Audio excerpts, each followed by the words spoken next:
ગઈકાલે 30 જનવરીના રોજ સવારમાં 6 વાગ્યાની આજુબાજુ આટકોટથી ગોંડલવાળા રોડ ઉપર એક હુન્ડઈની ઓરા કાર જો હે આ પલટાઈ ગઈ અને પલટાયા પછી એમાં આગ લાગતા એમાં સવાર 3 ઈસમોની દુર્ભાગ્યપૂર્ણ અવસાન ત્યાં જ સ્થળ ઉપર જ થઈ ગયેલ અને ઘટનાની સૂચના મળ્યા પછી પોલીસ ફાયરની ગાડી અને આજુબાજુનો લોકોની મદદથી એમાં 3 ડેડ બોડી રિકવર કરી અને પહેલાં જસદણ હોસ્પિટલમાં અને પછી ફોરેન્સિક પોસ્ટમોર્ટમ માટે રાજકોટ સિવિલ હોસ્પિટલમાં મોકલવામાં આવી.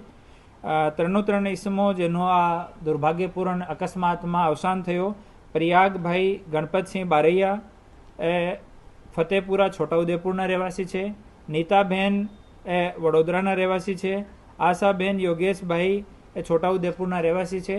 એ 3 લોકો આશાભાઈનો દીકરો આપણે ગોંડલમાં ભણતો હતો એની મુલાકાત લેવા માટે ત્યાંથી નીકળ્યા હતા અને વહેલી સવારે આ ગાડી પલટાઈને ગાડીમાં આગ લાગી ગઈ. એના પછી રોડનો સાઈડનો જો ડિવાઈડર છે એવો પણ ગાડીથી તોડી નાખ્યો તો આરએનબી સાથે સંપર્ક કરીને એવો ડિવાઈડર ફરીથી બનાવવાની કામગીરી ચાલુ છે.